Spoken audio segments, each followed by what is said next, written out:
I haven't, how shall I start? The beginning? It's been a difficult year for everybody, especially for me. And the only reason I'm saying this is because I will, during my speech, mention my wife, who sadly passed away from pancreatic cancer a year ago. And the reason I mention her, or that fact, is that, like all of you, we've been in solitary confinement. And for some of us who are on our own, that solitary confinement has been difficult. And I'm talking to some friends in fact, over the last week, I have said, have you noticed now that restrictions aren't as onerous as they used to be, that everyone who, in my case, is desperate for company, people are not actually socializing as much as they used to do, and perhaps as much as we expected they would do, and in my case, as much as I wanted people to do. It's just something that many of you may have noticed as well. I've noticed one or two heads nodding. It's obviously going to take some time to get back to actually socializing in the way that we did, if we can remember that far back. And I'm wondering whether it's because we've got used to our own company, or whether it's because we're slightly frightened still, we're slightly nervous about doing it. But especially in our age group, we're all presumably vaccinated. In fact, I've not only been vaccinated, but had my booster, and I've had my flu jab, which my doctor says is so important this year. So look, that's my preface. And my particular journey is a long time ago. And I presume I'm talking to everyone who's on the journey and is some way down that path. I started my journey, this is a speech, what I wrote many years ago, part of which I think may still be relevant, but we all have different journeys in terms of prostate cancer. The only thing we have in common is that we're all male, which might sound pretty obvious, but one of the points about the fact that we're all male is we actually don't go and see the doctor as frequently as you might if you were a female. I think females are four times more likely to go and see the GP when they think they have a problem. That's the first point I would like to make. So we're all a bit loath at times to take medical advice because we think it really doesn't matter. And having been married to a doctor who trained as a GP but then later specialized in pediatric, in community pediatrics, she would say that most doctors are trained to know that 96% of what people present when they go to their surgeries will actually get better anyway. And the trick is to spot the 4% that could lead on to being a little more serious. So perhaps us chaps, we whilst we don't know that necessarily, we subconsciously understand that and don't want to bother anyone.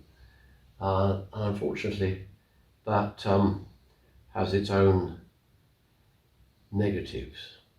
However, I don't know about you, but when I first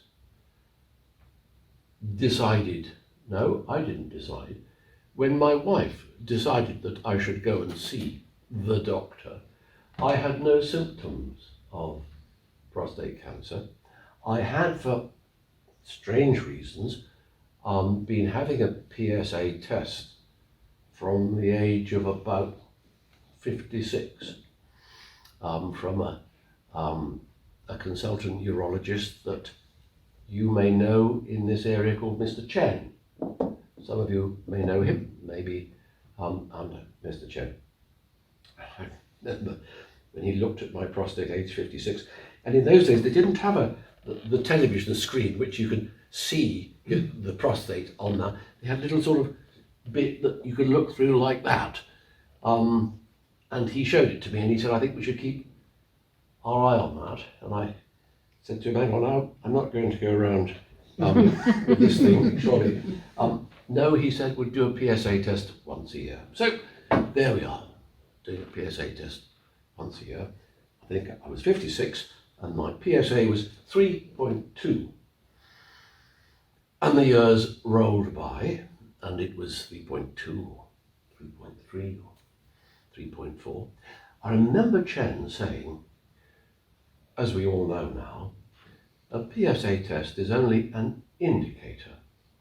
At the end of the day, what us chaps look for is a trend. A trend. Mindful of that,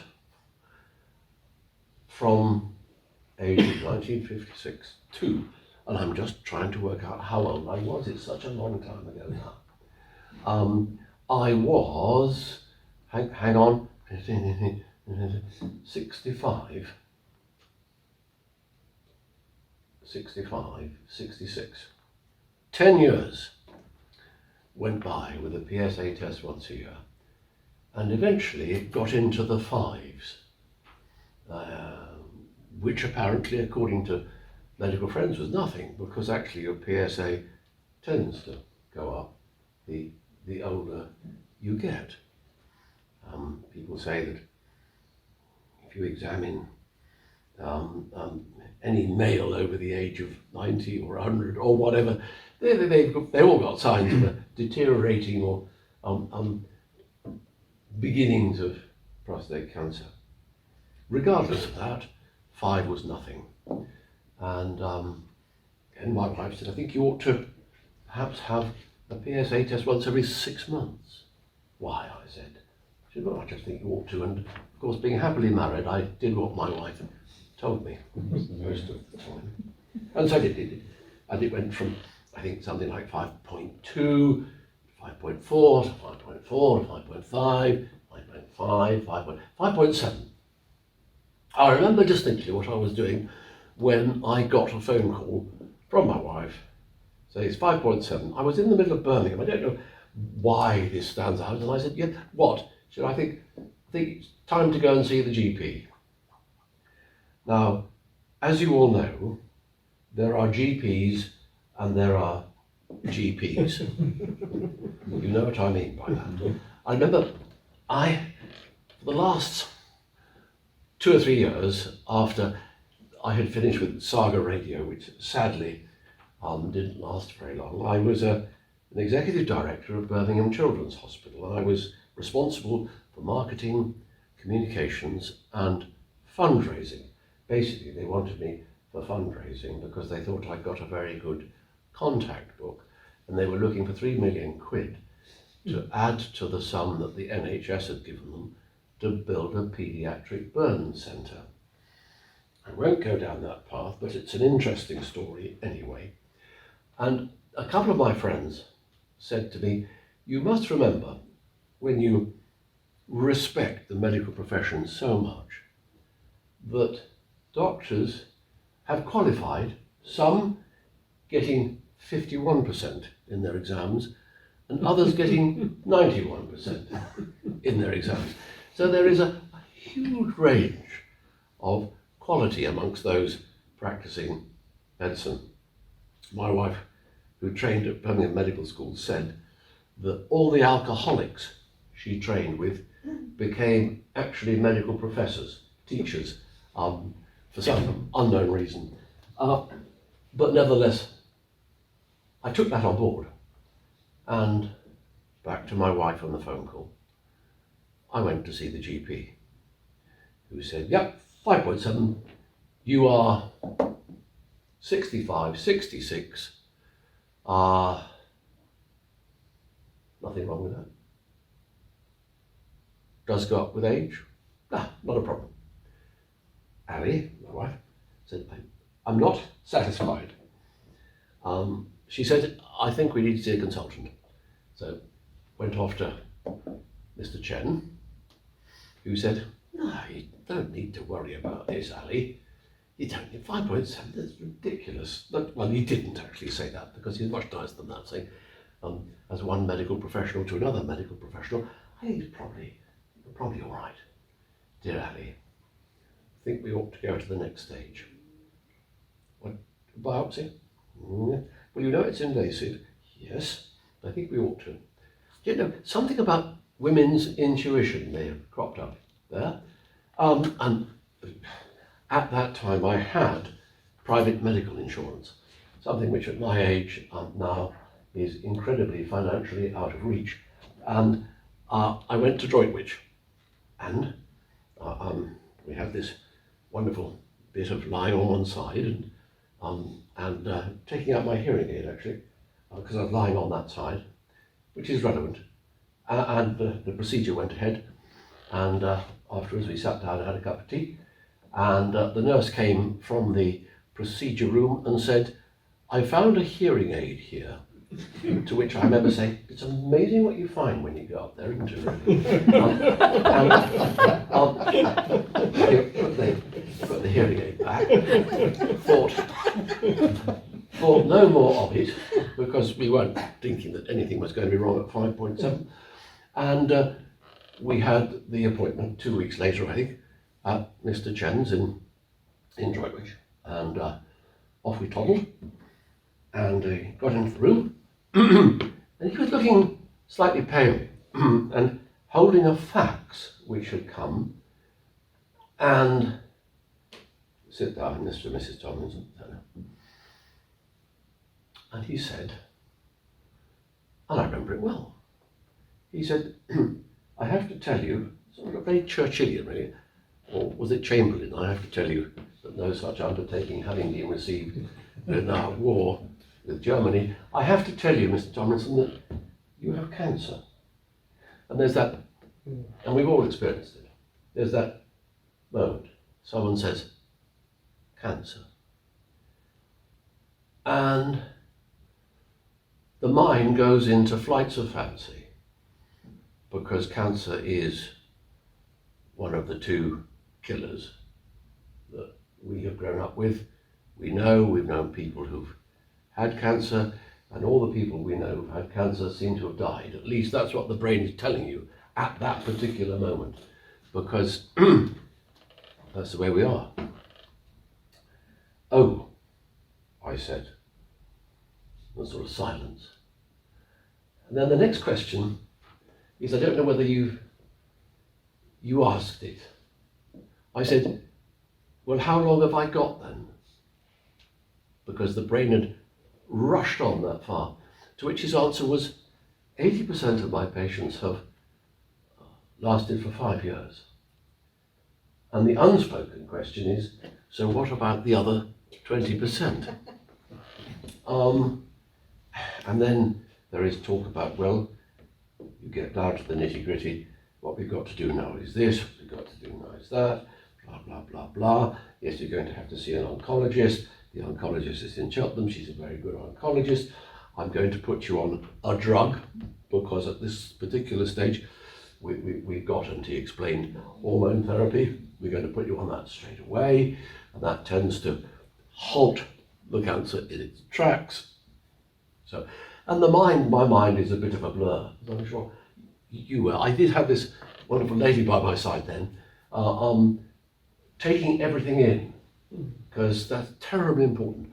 And I found that in subsequent sessions, when talking about this, it was brilliant to have someone by my side, just as a second opinion, just as someone who is listening intently, because she is not affected in that particular way. Anyway, I forget the name of the drug he put me on. Excuse me if I look at my notes. It was something, was it called, cyproterone. He put me on something called cyproterone, which were prescribed, and I started to take it. I got home, and you know, some friends from church called round that particular evening. It's funny how these things will work out. They hadn't been because of where I live, the kind of house and area I lived in, you didn't pop in to see people. And they just happened to knock on the door. And so, come on in. Peter's just been told he's got prostate cancer. Okay, fine. What would you like to drink? Tea, coffee, or whiskey, gin, or something like that? Anyway, they were lovely, and that just sort of took the sting out of that evening. The next evening, thinking about it all, I phoned a guy called Professor Lawrence Young. Why? Because for 20 years before that, I had been chairman of the Wire Forest branch or committee of the Cancer Research UK campaign. I'd been roped in when I went to live in the Kidderminster area by a number of people who knew me and said, "God, we need you," and I became chairman, and I got to know some of those people involved in cancer research. Prof. Lawrence Young was, at the time when I first met him, head of the Cancer Research Institute attached to Birmingham University Medical School. He then became head of the Birmingham Medical School and is now a Pro-Vice Chancellor at Warwick University. His particular approach to cancer was being an expert in viruses, which is again very interesting because he has been involved very heavily with COVID and government committees, which may be something you want to ask me about afterwards, because I thought I'd just do various bits of my chat and have a conversation. We can chat about it. So I phoned Lawrence. I phoned him because I knew that if he found out that I'd got prostate cancer without my telling him, he'd be very annoyed. He just would be. So I phoned him. I said, "I've got prostate cancer." He said, "Okay, just like that. One of my colleagues, Professor Nick James, top man, top oncologist, one of the top oncologists in the UK, works for me at Birmingham. I'll get him to talk to you." An hour later, the phone went. There was this man saying, "Peter Tomlinson, yeah, Nick James here. Have you got that fax?" Which by now had become an email, which was the email that Mr. Chen got, which had all kinds of information which didn't mean anything to me. "Can you read it out?" So I read it out, and it was 25% in that note, 25%, Gleason's scale 7. And Nick said, "Right, okay, not a problem. You're not going to die of that. We're going to sort that, either cure it or manage it. You'll die of something else, because everyone does." Just like that. "Thank you very much. I'll be seeing you so and so." Appointment was made, again, because I had private medicine at that stage, and I met him at the Priory, and he said, "I don't know why you're seeing me privately. You'll get no different treatment paying me than you were on the NHS, so you're now on my NHS list." And you went through all the tests that you have to go, the scans that you have to go through, and went back, and he said, "Right, okay, fine.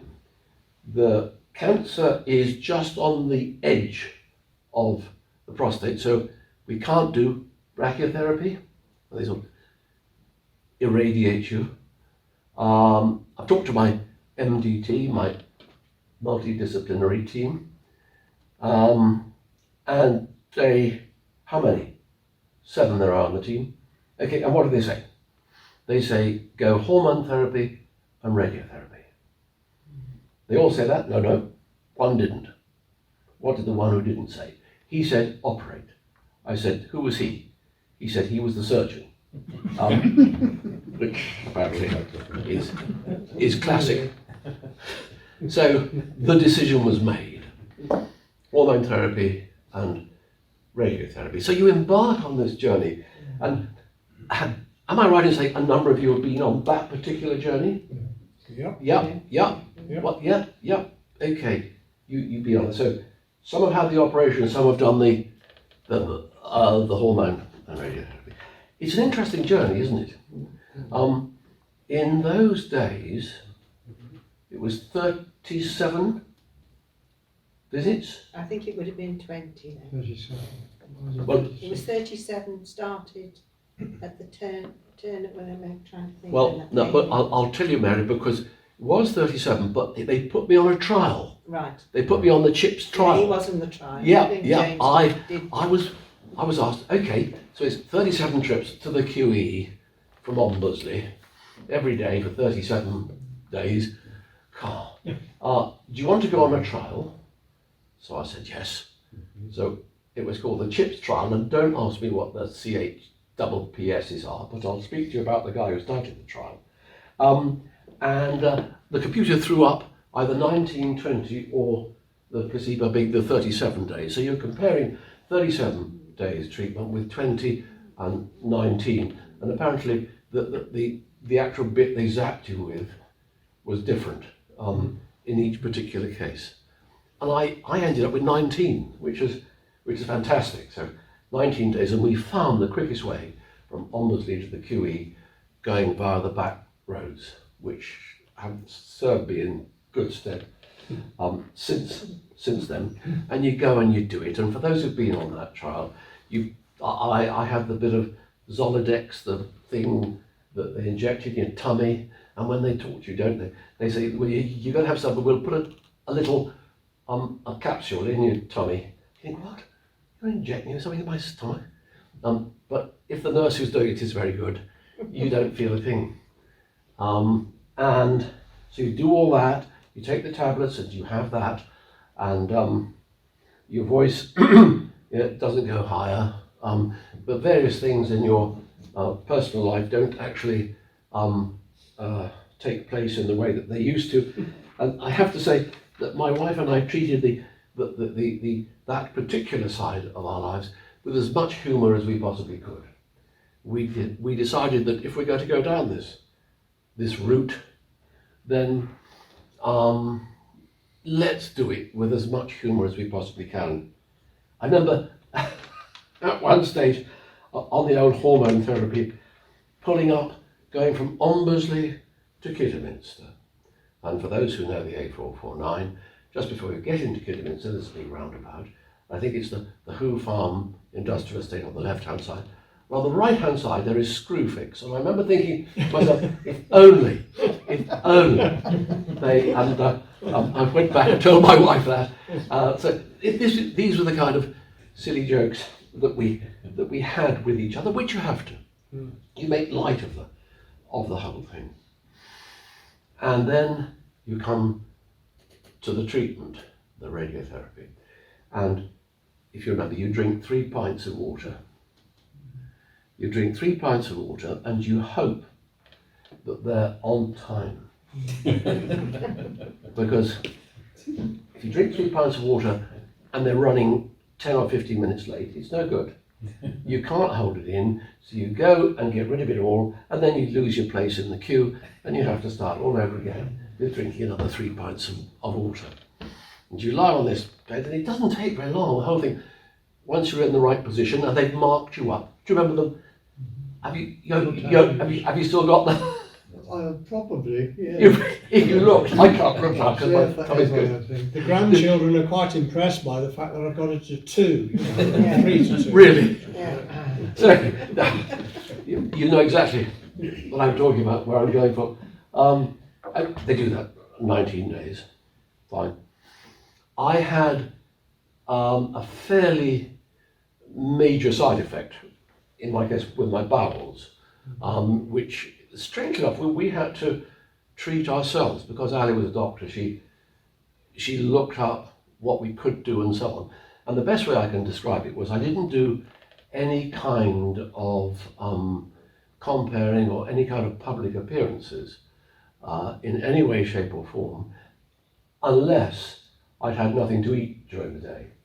It was fine to have something to eat afterwards, but and then by the end of November, my treatment had finished and the side effects continued, but they were all part and parcel of the trial. They actually wanted to know what the side effects were, how long they were, and so on. And I went back after a month after treatment had finished, then 3 months, and then 6 months, and in between they would phone and they would make a note of the journey that I was on. The trial was the brainchild of a Dr. David Durnley from the Royal Marsden, and he invited me to go and see him, which was very nice. I think that was through Cancer Research UK and my contract with Cancer Research, and I spent half a day with him, and he was fascinating. The trial was to look at, as we said, the number of days, but also the type of treatment, the type of radiotherapy itself that was being used, comparing that and the number of days, as I've said. And at the time when I went to see him, which was about 2 years after I'd finished my treatment, he said the results were looking good. They were looking as if it was going to be from 37 down to 20 days, and is that now the norm, becoming the norm, Mary, do you I think think? they're going back to it now. But Going I'm back? not sure. I'm not sure. The last conversation I had about it was somebody was saying that they were going to go back to the 20. They've been doing the 37 for many years. Yes, they were going to go back to 20. No, they're going back to 20, and they're actually very, very impressed by a trial that's actually shown, as your figures Yes.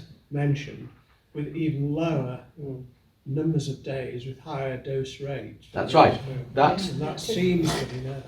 and he said that was what he was hoping for. And if they do, it's great. And he said, not only, of course, will it save patients 17 days of travelling, Yeah. 17 days possibly of the side effects that you may or may not get. But, and this is something I hadn't thought, it frees up radiotherapy departments by up to 25%. The trial cost £750,000, which at the time was the amount that the Cancer Research UK committee that I chaired had managed to raise. So he said, thank you very much, you've paid for this trial. But that added benefit of freeing up radiotherapy departments, 25 to 30%, was a bonus that people wouldn't necessarily understand. And then, of course, you have the PSA tests for 3 months and then 6 months, and gradually mine has stayed around 0.4, and it's now 11 years since I had the treatment. So they reckon that Nick James would say, we've beaten it. I think other people would say, well, you're in remission. You do pay a price for this, but the price is worth paying because I'm alive. And it was all down to my late wife that this happened. I remember, and I'm not sure whether we should publish this, but so you never know with these things, which is why I say that Ali saved my life, because even though it was 5.7, there was 25% cancer. It was a Gleason scale 7. Who knows what may have happened? No symptoms whatsoever. It is the secret killer. And it's secret because often there are no symptoms. It's also secret because I am absolutely convinced, as are 50% of GPs, that the way forward is an annual PSA test for males who are aged, shall we say, 55 and over. It doesn't cost anything because you probably go for a blood test anyway. You can't tell just from the PSA number that you've got prostate cancer, but what you can tell is the trend, and it's the trend that will give you a pretty bloody good idea that it needs to be investigated. Why 50% of GPs, I'm told, don't agree or don't go along with that, I have no idea at all. You don't understand. After my diagnosis, you tell your friends. No, Ali told the friends. I had four particular friends whose wives said to them, you are going to have a PSA test. Have you had one? No, go. Okay. PSA test number 1, great school friend of mine called Hugh, PSA 29. Yes, he is still being treated. He will not actually ever be free of it. He's under treatment. Next friend, 79. He died early on this year. Richard kept going for 8 years. Another one that's strange was 200. But they got it. I mean, it's most peculiar, but somehow, he's still with us. And there was one other who went, and it was 12, and it was, okay, so there are 4 that I know who went after my particular experience, and then started on the journey. And I honestly, and Mary and I have talked, Gordon and I have talked, Peter and I have talked about this, why doctors will not, as if prostate cancer is to men what breast cancer is to women, and where the government have had mammograms and it's available, and there's a huge campaign behind it, and women, it's there, go and have the X-ray, which will have saved many lives. Why on earth the government doesn't actually, through the British Medical Association, tell GPs you must make sure that every adult male over 55 has a PSA test each year, and just check on that. I do not know. The only thing that I have been told is doctors don't like it because A, they don't understand, therefore they say, oh, we can't tell from a PSA test, or those who are slightly more credible say, but it's invasive. The only way that we can then test is that we have to take a biopsy, and that doesn't always give you the right result. But it's better than leaving it. It's better than not doing anything at all. So that is my, God knows how long I've spoken, for far too long. That is my journey, which I remember now very clearly, because you've asked me to bring it all back. And it's many years ago. It's 10 years ago. But it's lovely to be here, just to be here and seeing people. I love the ukulele band. Buddy Holly must be really interested in the fact that people are singing his record, his number, oh boy, to ukuleles. Yeah. That just I loved it. Thank you very much for inviting me. I hope you got something out of it. I got a lot more than you have, just by being with you and seeing such lovely, friendly faces. Question me if you want to, please. Thank you, Peter, very much. I'll sit yourself down. I'll sit yourself down. Yeah, well, okay. a really straightforward and very open story, isn't it? But, I think you've prodded every one of us really about the journey we go through, yes, and lots of other tidbits really. One is clearly that we are all individuals, and your last tale about your friends, just how different their circumstances were, brings back all sorts of straight gin. Later. And that is really very, very important indeed. But I have to tell you one thing really works me up, annoys me intensely, is there ought to be a campaign telling all males that they need to know whether their fathers had prostate cancer or died from it. Mm-hmm. If there's one thing that would make a very big difference pretty quickly, it is actually pinpointing that direction fairly quickly, and that wouldn't cost anything really, it just requires a campaign. So that's one thing. I suppose another is that things have moved, Peter, quite a lot. Some of the things that you talked about are great. We actually these days have smaller number of days, fewer days, yes, but the targeting now of the radiotherapy is so much better, thank goodness, for those receiving it, because those who had it quite a long time ago, it spread into other bits of us that didn't like it. and that isn't really terribly nice. But good news again is that the Prostate Sport Group, with help from others, has actually winged in some money for this Sabre thing, Right. which is all about controlling the pelvic area, making darn sure that this even greater intensity of radiotherapy actually hits the right places, which have been identified much more accurately and carefully than 10 years ago when I was shot at. Right. Well, mine was Well, that's good news. 2006 actually. Yeah. So it's quite a while ago. But, you know, it does require doing early, doesn't it? Really?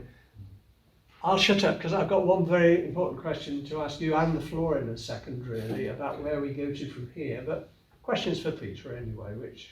Anything you like. Anything you like, he says. Not really a question, but I just wish I'd had somebody keeping an eye on me. I had a PSA test at 55 and it was 3.5. But then my GP changed and there were no further PSA checks. Right. Until I was just before my 61st birthday. Yeah. And then it was way too late. It was up at 572 and I'm on the palliative pathway. Yeah. And I just wish somebody had said to me, Yeah. 3.5 is a bit close for somebody at 55, perhaps we need to do it again in 6 months. Yeah. And it never happened. Yeah. But nobody was driving me, and I thought, well, 3.5, it was on the upper limit. I thought, well, it's in limit, so Yeah. that's it. Well, it's all about information, isn't it? It is, Mark? yeah. It's about It making is. sure that It is stories about are passed information, on. and that bit that I started off with the fact that females go to GPs 4 times more Yeah. often, more frequently than men. Men really have to think seriously. And one of the great things about the support groups is your messaging, is communication. And that is so important. My communication was just to my friends, and just that communication spread the word. And We have saved tried them. to get at men's groups in the past, but in a rather, I won't say amateurish, but we've invited them to the events we've had and our meetings and those sort of things. And they've responded, because golf clubs say, as an example only of the many men's groupings that there are, respond pretty well. But I think it requires much more of the outgoing nature of people like, we had a marvellous speaker called Steve Allen, Dr. Steve Allen, who goes to all sorts of clubs and things over the country, but it requires us to go out there to the golf clubs and the rugby clubs and the police and one thing and another, and actually do the messaging out there with missionary zeal almost, really. With my view is we need to get the rugby clubs to do it. We need to get the cricket clubs to do it. We need to get the people who are part of the club, who their own mentors are saying, you know, who was the guy, Andy Ripley, Yeah. right? Yeah. Andy Ripley, Rugby great player. rugby player. Yeah. For a time, he was on the radio broadcasting the very, news messages that we get, and he died because of it. Yeah. And there was sort of spike of national communication. He's a great rugby player. I Yeah, mean, he was one of the absolutely. best England rugby players. But then it's the fact that he was doing it makes it different from either a doctor or me who's been on the journey. If you need to get Joe Root to do it. And who's And John Barrett says, you know, the guy on Sky News, John, isn't it? It's The sort of football, Jeff Stelling. Jeff Stelling, He does Jeff wonderful, Stelling.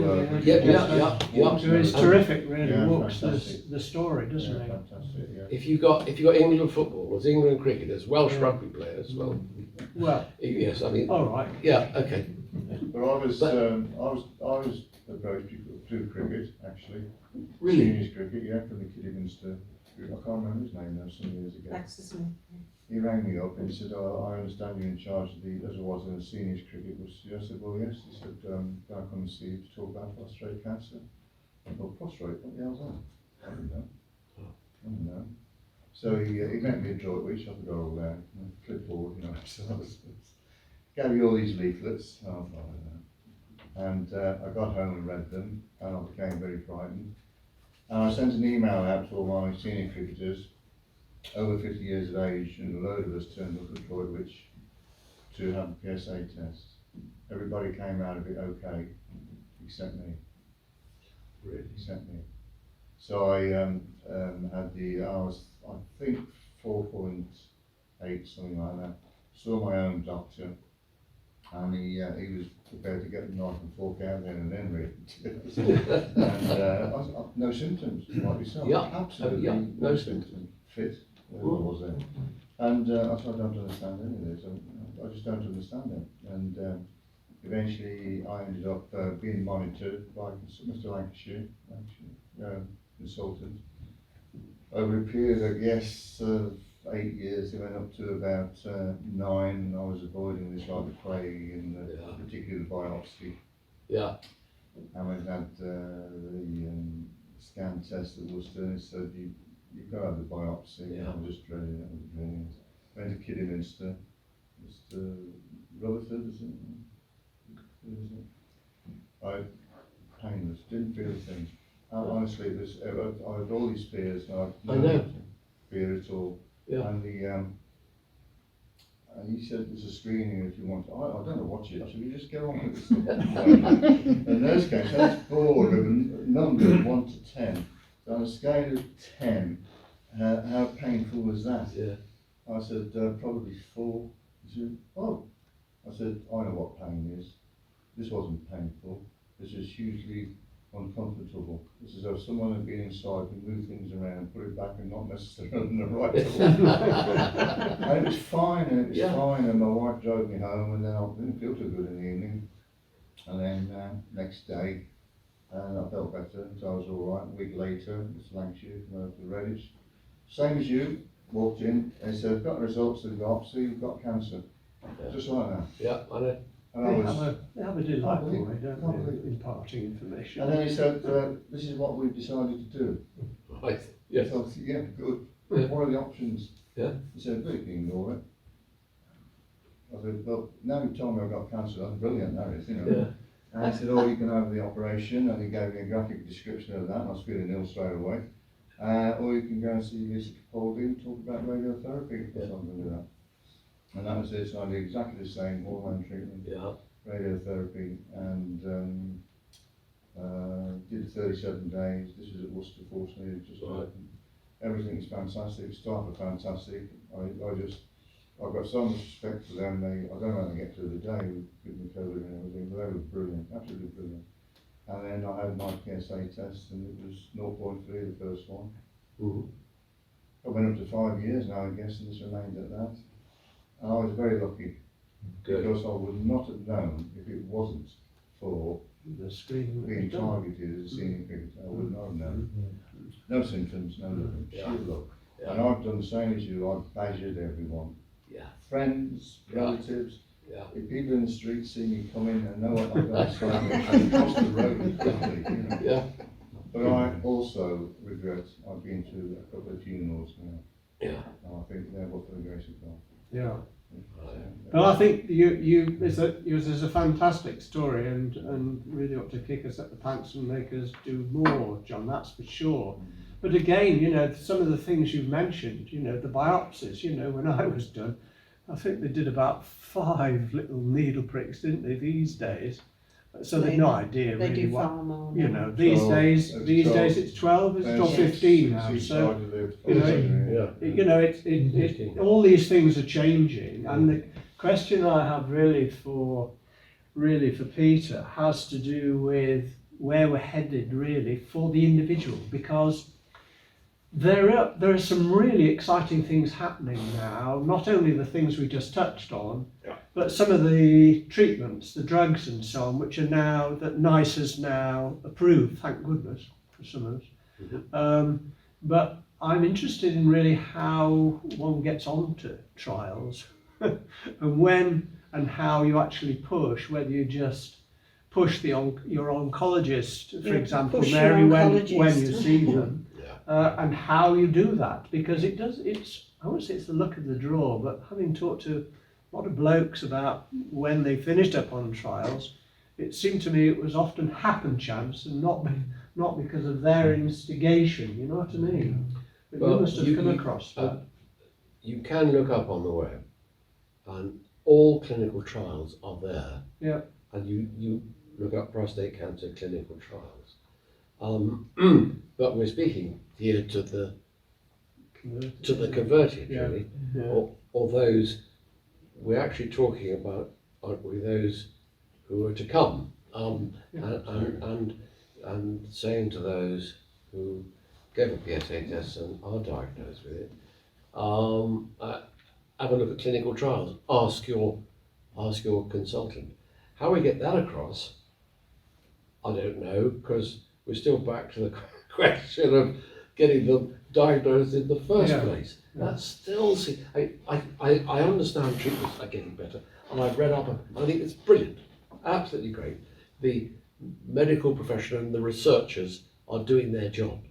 But if at the end of the day, all we're talking about are those who are diagnosed getting better treatment, we're still actually left with all those who are undiagnosed. And that to me still seems to be, and I don't know, there should be a national debate. We've got to start one.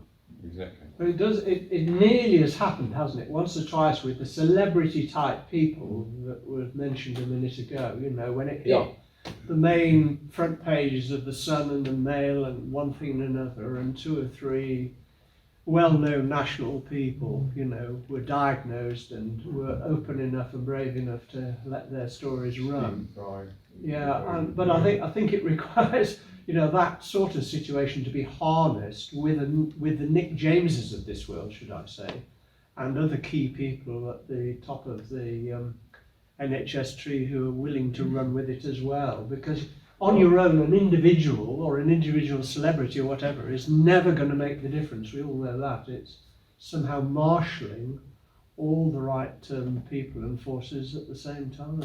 I mean, to me, the problem is, okay, you can make people aware, and you make people aware that part of the process is the PSA test, and that's great. The debate that I want to have is the doctors who agree with what we've said.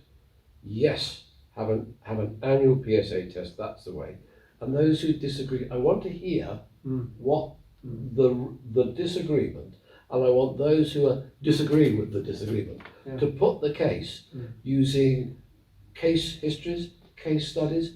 I don't understand. I really don't understand why that simple blood test once a year, which gives the trend, is not actually part and parcel of general medical practice for males. First of all, they could, when they take your blood test, they can check for a lot of other things too. It makes a lot of sense.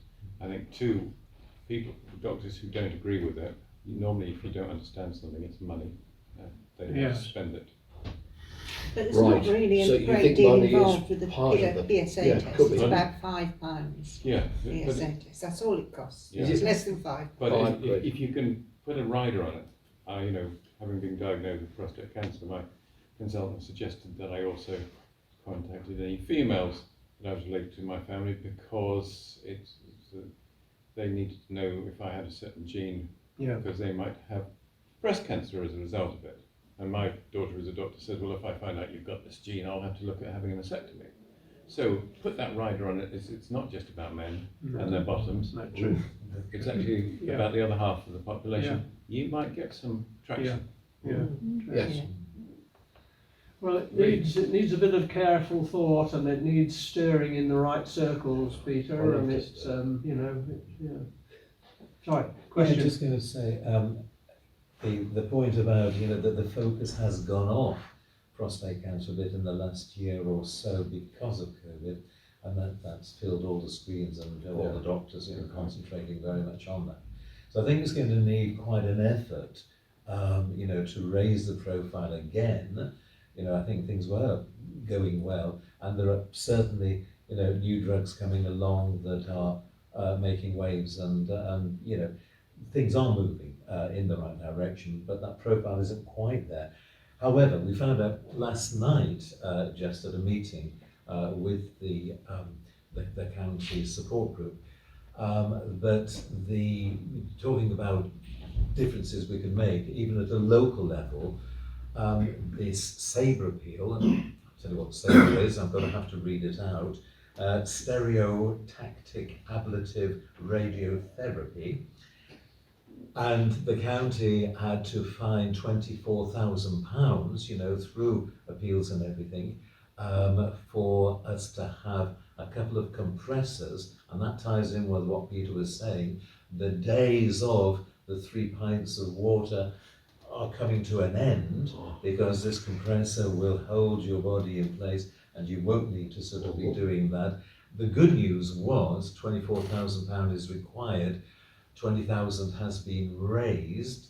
One of the machines has already been ordered for Worcestershire Royal, for the Oncology Centre, and we're only £4,000 off getting the money for the second one to be ordered as well. So things like that will make a difference, you know, to people. And I think quite a few of you will remember this from the radiotherapy days.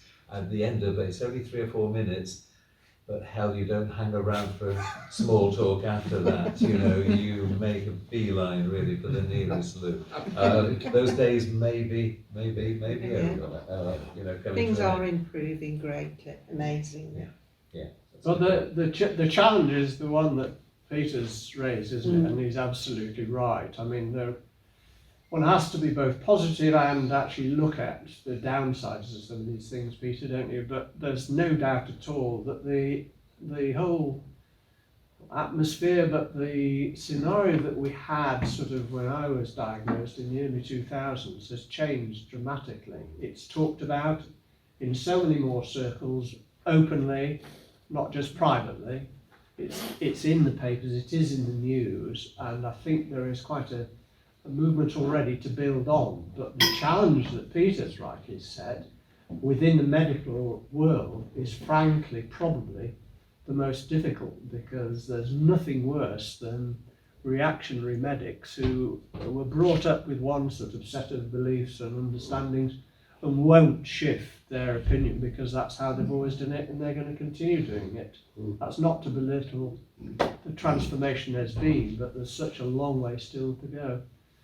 Any last questions to Peter before we wrap up? Point. Yes, John. That on Saturday afternoons during the football season, it's interesting to notice that a number of commentators and pundits are wearing the prostate cancer support badge. Yep. Jeff Stelling that John mentioned, you're right, is one. Thanks, John. Yeah, that's absolutely right. And we all, I think it is, if you haven't got a badge, come and see me afterwards. But we must get, because people ask you, you know, what the badge is for, and we're spreading the word even by that simple method. Yeah. And I think that you mentioned, as I, that the first thing the consultant said was, you've got cancer, and you go, if one of the reasons why men over 55 and over are worried but don't say so, i.e. if the message is getting through, do we do enough saying we can cure it? Like breast cancer, the percentage now of people with breast cancer being cured is so much higher than it used to be. And the same with prostate cancer, especially now with all these new treatments. Do we, in making people aware, I wonder if we are doing enough to say it is important, and it's important, then you should know that the prognosis are very, very good. We certainly don't. Do we do enough? Don't you think the message that if you catch cancers early, the prognosis is so much better, you know? Yeah. A piece in the Times just the other day quoted figures yet again about this fact. So it's part of the story, isn't it? Yes, and it's a very important part of the story. Were there a couple final ones? Sorry, Stephen, at the back. It's comments rather than questions. Like you, I owe a great debt to my wife as the driving force in getting me sorted. At the same time, I also owe a debt of gratitude to the vet she worked with at the time, who are far less likely to hold back than doctors are. In my case, it was a case, well, if it was in me, I'd have it out, which is how this surgery was the way to go rather than watch the waiting. And I'm just thinking about the medical profession. They're awfully bad at actually telling you things. It took a long time to find out why you don't have radiotherapy first and surgery second, because of the mess it makes. Yeah. But if you don't ask the right questions, you won't get the right answers. No. Absolutely. Absolutely right. Yeah. And that's why it's so useful to have someone else. Di? Just a comment, listening to what you've all been saying, and I've had breast cancer, so I've kind of seen it from the other Yeah, side yes. of Yeah. view. Women talk about things a lot more openly. Men tend not to have those casual conversations. And plus everybody, men and women, thinks they're invincible. So if they haven't got any side effects, that's because you're invincible. There's nothing that's going to happen. Mm. Whereas if you manage to engage the women to say, look, you know, my male Yeah. circle of friends, you're 50, 55, go and get a test. Mm. And actually introducing, having those conversations that the men probably won't have amongst themselves. Mm. In That's a good point. each of the cases that I mentioned, it was the wives who told the husbands to go and have the test. It wasn't the husbands listening to me and going to have the test. Yeah. It was the No. wives who prompted it. And maybe, you know, you've been going to cricket clubs and rugby clubs and stuff, that's brilliant. Maybe go to a women's Yeah, institute. you're right. You're Mm. right. Yes. Yeah. Yeah. Thanks, Di. That's a very good point. Any final one? We must wrap up really. Poor old Peter needs to drive home and That's not a problem. Thank you very finish much. and ask me At gin the instead moment, of water. it's not a problem. And that's fine. Thank you. Let's not prolong it necessarily. Thank you. Thank you ever so much. A round of applause again. You've done what we love to have from speakers, which is to make us think, and perhaps nudge us in the direction of doing certain things afterwards as well, which is what we fully intend to do.